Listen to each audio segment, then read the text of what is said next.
ಅಪ್ಪಯ್ಯ ಮನು ಎಲ್ಲಿದ್ಯಾ? ಇಲ್ಲೇ ಇದ್ದೀನಿ ಹೇಳ. ಇಲ್ಲೇ ಇದೆಯಲ್ಲ. ಏಯ್ ನಮ್ಮ ನಾದ್ವಿ ಜೆರಾಕ್ಸ್ಗಳಂತ ಹಂಗೆ ಮಾಡಿಸ್ಕೊಂಬೋಗ. ಜೆರಾಕ್ಸ್ ಅಷ್ಟೊತ್ತಿಗೆ ಓಡಾಬಿಟ್ಟ.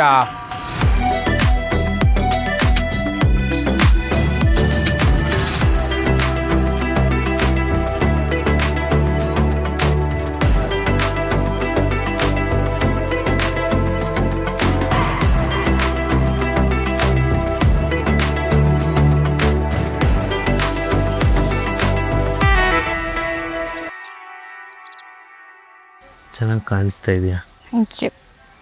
ಅದೇ ಖುಷಿಲೇನು ಇಲ್ವಾ? ಸದ್ಯಕ್ಕಿಲ್ಲ. ಯಾಕೆ ಮದುವೆ ಆದ್ಮೇಲೆ ಅಂತ ಹೇಳ್ದೆ? ನಮ್ಮ ನಾಚಿಕೆ ಆಗುತ್ತಪ್ಪ.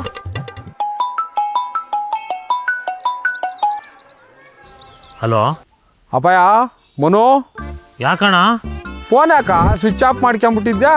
ಚಾರ್ಜಿಂಗ್ ಇರಲಿಲ್ಲ ಅಣ್ಣ. ಹೌದಾ? ಹ್ಞೂ ಎಲ್ಲಾನ ತಗ್ಲಾಕ್ಯಬೇಕಾಗಿತ್ತ? ತಗ್ಲಾಕಣಕ್ಕೆ ಎಲ್ಲೂ ಒಯ್ರಿಲ್ಲಣ್ಣ. ಯಾಕಣ್ಣ ಇವಾಗ? ಅಲ್ಲಲ್ಲಿ ಇದಕ್ಕ ನಮ್ಮ ಮನೆ ಹತ್ರಕ್ಕೆ ಬಂದ್ಬಿಟ್ಟು ಹಂಗಕ್ಕ ಹಿಂಗಕ್ಕ ಅಂತ ಮೆಲ್ಲಿಗ ಮಾತಾಡಿ ಮೆಲ್ಲಿಗ ನನ್ನ ನಾದ್ನೇ ಓಡಿಸ್ಕೊಂಡು ಹೋಗ್ಬಿಟ್ಟ. ಓಡಿಸ್ಕೊಂಡೇನು ಹೋಗಿಲ್ಲ ಅಣ್ಣ, ಬೈಕಾಗೆ ಬಂದಿದ್ದ. ಏಯ್ ಮದುವೆ ನಾನು ಆಗಿಬಿಟ್ಟ? ಆಗ್ಬಿಟ್ಟಿದೀವಣ್ಣ. ಏಯ್ ದೇವ್ರು ಒಳ್ಳೇದು ಮಾಡ್ತಾನೆ ನನಗ. ಬಿಡೋಣ, ಅದೆಲ್ಲ ಋಣಾನು ಬಂದ ಇದ್ದಂಗೆ.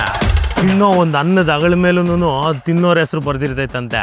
ಅಂಥದ್ರಾಗ ಈ ಹುಡುಗಿ ಹೆಸರು ನನ್ನ ಹೆಸರಾಗಿ ಬರ್ದೈತೆ. ಬಿಡೋಣ ಅಪ್ಪಯ್ಯ, ದೇವ್ರಾಣೆ ನಂಗೆ ಇವತ್ತು ಬಲೇ ಖುಷಿ ಆತದಪ್ಪಯ್ಯ.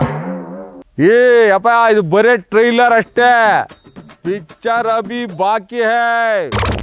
ನಮ್ಮ ಹೆಂಗಸರು ಮಾರಿ ಆದ್ರೆ ಇವ್ನು ಎಮ್ಮಾರೆ.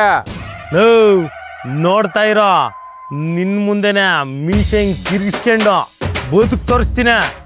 ಬದುಕು ನರಕ, ಬದುಕು ಬಸ್ ಸ್ಟ್ಯಾಂಡು. ನಿಮ್ಮ ಭಾವನ ಕುಡಿದ್ಬಿಟ್ಟು ಏನೇನೋ ಮಾತಾಡ್ತಾನೆ. ಏನು ಅನ್ಕೊಂಬಿಟ್ಟವನೆ. ನಾನು ನಿನ್ನ ಹೆಗಲ ಮೇಲೆ ಕಣ್ಣು ಸಾಕ್ಯಂತೀನಿ. ಹಾಯ್ ಮನು, ನಾನ್ ಕಣೋ ಶಿರೀಷಾ.